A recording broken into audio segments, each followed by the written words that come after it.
¿Qué tal? ¿Cómo estáis? Bienvenidos a este cuarto episodio sobre la LOMLOE. Hoy va a ser un episodio un poquito diferente, ya que voy a criticar, entre comillas, este desarrollo curricular. Vamos a ver qué es lo más importante, independientemente de la legislación que tengamos enfrente. Y esto yo creo que nos va a dar mucha seguridad para enfrentarnos a lo que nos venga. Lo típico, rumores de que va a cambiar la ley, rumores de que no es obligado realizar situaciones de aprendizaje. Perfecto. Ante todos estos cambios, vamos a tener la mente fría y vamos a saber qué hacer. Primero de todo, también decirte que la LOMLOE al final no es un cambio radical, no es un cambio que de repente eh, hayamos transformado la educación, por así decirlo. Seguimos poniendo el foco en las competencias clave y esto ya tiene su respaldo durante los últimos 20 años. Sí que es cierto que ha habido cambio a nivel de nomenclatura, saberes básicos, han cambiado objetivos de etapa, han cambiado y han añadido alguna competencia clave, competencias específicas, perfil de salida, descriptores operativos, pero lo más importante, ya sabéis, competencias clave. Y a través de los criterios yo alcanzo esa competencia clave. Y aquí esto sí que quería pararme y hacer como un llamamiento a la visión optimista de la legislación.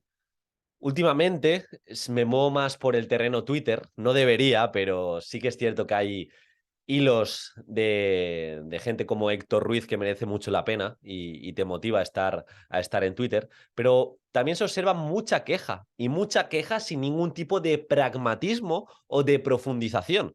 Gente que se queja de la legislación, gente que se queja de la LOMLOE, gente que se queja de que ahora ha cambiado absolutamente todo y no ves concreción, no ves especificidad en lo que dicen. Suelen hablar de oídas, suelen hablar sin ejemplos, no suelen preguntar de forma concreta lo que no entienden. Y estoy seguro que la mayoría de estos no se han leído la legislación o se piensan que por oídas y por rumores no se puede llevar a cabo. Obviamente, al final la legislación hemos de entender que tiene cierto apartado, cierta parte utópica, por el contexto, por el número de alumnos que tenemos en el aula, por las dificultades, por las necesidades, por el poco apoyo, por la poca inversión referida en docentes.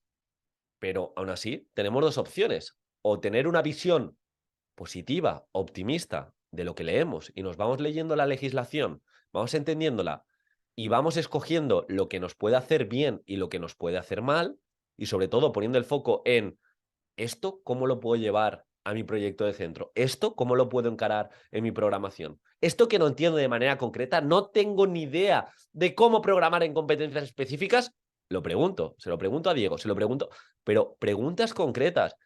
Y esa visión amplia de decir, mira, pues ahora las situaciones de aprendizaje quizá no es tanto cambio y es únicamente contextualizar el trabajo competencial.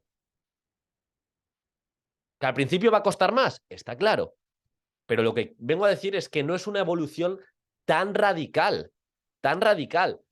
Y en el vídeo que haremos próximamente, donde vamos a hablar de metodologías, vamos a hablar de los fines educativos, de los principios metodológicos, observaremos que lo más importante, al final, la legislación, los reales decretos, nuestros decretos que se concretan en cada comunidad, profundizan y redundan mucho sobre implicar al alumnado, sobre preparar para la vida, sobre acercar la sociedad a nuestro alumnado, saber estudiar, tener buenas estrategias de aprendizaje, ser críticos. Y todo eso independientemente de la legislación, lo que necesitamos como docentes es formarnos. Y no solo formarnos, sino entender muy bien cómo llevar a cabo modelos pedagógicos y metodologías activas para implicar a nuestro alumnado. Te hablo de neurociencia, entender cuáles son las buenas estrategias de aprendizaje, entender cómo evoluciona el cerebro, cómo puedo desarrollar esas funciones ejecutivas. Ya sabéis que tengo una formación, tengo un máster de metodologías activas a un precio muy competitivo,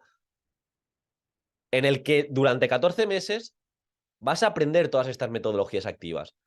Pero si no te lo puedes permitir, no ocurre nada.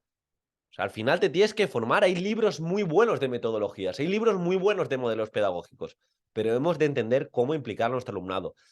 Y esto de las metodologías activas, también comprender que no es una opinión o no es una moda, igual que la neurociencia, la psicología cognitiva, sino es algo que está tremendamente fundamentado en evidencia científica. Hay muchísimos estudios, por ejemplo, de cómo el aprendizaje cooperativo tiene muchos más beneficios que el aprendizaje individualista, entre otras cosas. Lo mismo del aprendizaje basado en proyectos, de sesiones tipo de neurociencia donde aplicamos instrumentos y habilidades metacognitivas, aprendizaje servicio, clase invertida, ¿cómo lo puedo llevar al aula para de verdad individualizar e incluso relacionarlo con esos principios de diseño universal de aprendizaje? Al final, las metodologías activas, que me decía el otro día, eres un pesado, Diego, eres un pesado cuando presentamos la segunda edición del curso, es justamente eso. Entender que la ciencia nos dice qué metodologías activas son las que van a motivar, las que van a implicar y las que van a lograr esos aprendizajes perdurables y transferibles en el tiempo. Y va de la mano, va de la mano. Si un docente quiere alcanzar los ítems que nos marcan el perfil de salida, los descriptores operativos, necesita buenas estrategias de aprendizaje. Y entiendo el pesimismo, entiendo que tanto cambio legislativo no nos ayuda, entiendo que en ocasiones ni se ponen de acuerdo y está mal redactado algunos elementos curriculares. Lo entiendo y soy el primero que se puede quejar, pero rápidamente me doy cuenta que la queja nunca me mejora. Si tengo dudas, intento profundizar y si no las puedo comprender, intento preguntar.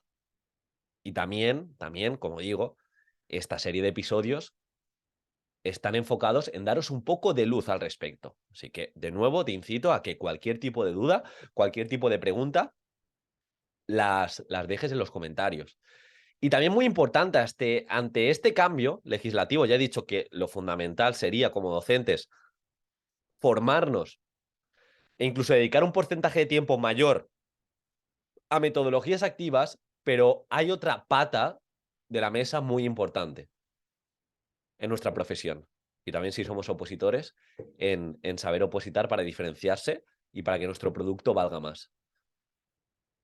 Y es la evaluación formativa y formadora. Realmente la evaluación formadora está dentro de la formativa, pero si un docente entiende de metodologías activas, se forma en metodologías activas y además sabe cómo utilizar la evaluación formativa a su favor, lo tiene todo hecho. Ya únicamente tiene que entender que a lo largo de un curso escolar tiene que alcanzar los criterios de evaluación. Y lo más complicado después de tener esa base de metodologías de innovación y de evaluación formativa sería concretar esos criterios de evaluación en objetivos de aprendizaje. Porque si tú sabes de evaluación formativa, sabes qué instrumentos de evaluación te pueden ayudar a que tu alumnado aprenda mejor y tu alumnado vaya mejorando sus productos y reflexiones sobre lo aprendido, lo tienes hecho. Lo tienes hecho. Pero claro, hay que formarse. Y ojo, no os he dicho nada, pero en unas 4 semanas tenemos la presentación de mi nuevo proyecto. Y os voy a dejar el enlace en el comentario fijado para que os apuntéis al webinar sobre evaluación formativa y sobre evaluación y LOMLOE. Va a ser un webinar en directo. Aún no sé la fecha exacta, pero será la primera semana de diciembre, lo más seguro. Así que apúntate porque me encantaría que vinieras. Y si no puedes venir, no te preocupes, te pasaré la grabación, pero te tienes que apuntar. Es gratis.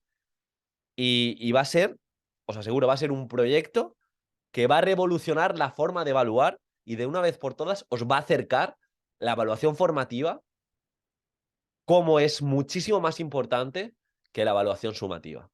Y cómo podemos entender como docentes los distintos instrumentos de evaluación, los instrumentos metacognitivos, cómo utilizar esa evaluación para que nuestro alumnado tenga espacio y que mejore sus propuestas, etcétera, etcétera. Pero como digo, volviendo al punto principal, la LOMLOE tampoco es un cambio radical. Hemos de entender la base, hemos de entender los principios metodológicos, los elementos transversales, y aquí viene otra llamada a la acción. Somos especialistas, la mayoría somos especialistas, ¿vale? Si eres tutor, quizá tienes que saber de más asignaturas, pero normalmente un especialista necesita saber y necesita profundizar en su asignatura. Es decir, tener como propuestas para cada saber básico, tener como propuestas para cada criterio de evaluación.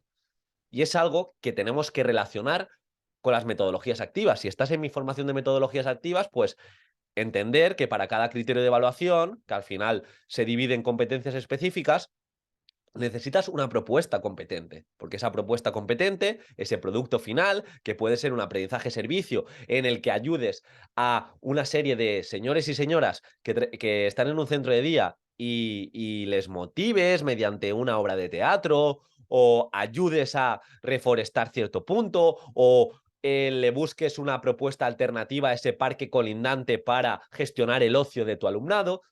Un proyecto de esta índole, utilizando metodologías activas, intenta relacionarlo con los criterios de evaluación. Porque de esta forma, como digo, el especialista necesita tener distintas propuestas y necesita profundizar y saber lo que se le demanda, cómo se divide su asignatura en criterios de evaluación. Y con esto lo tenemos, que parece mucho, pero no, es una dedicación semanal o si queréis mensual, meses tipo, para ir mejorando en esto. Metodologías activas, evaluación formativa y entender tu especialidad, cómo está dividida en criterios de evaluación y tener esa visión holística de cómo puedo alcanzar las competencias clave.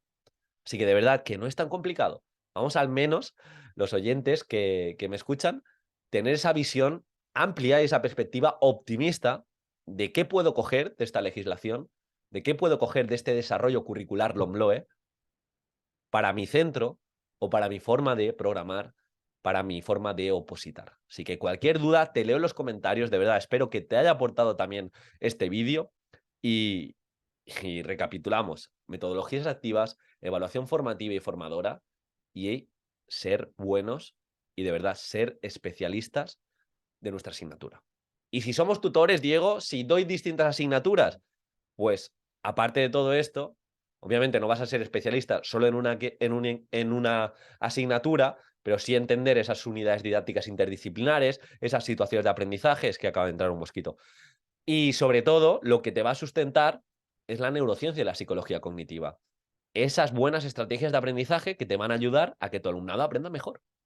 Así que bueno, poquito a poco, en esta serie de capítulos espero que te vayan aportando y te vayan dando la luz que se necesita ante estos cambios y ante esta rumorología negativa que nos inunda. Un abrazo y nos vemos.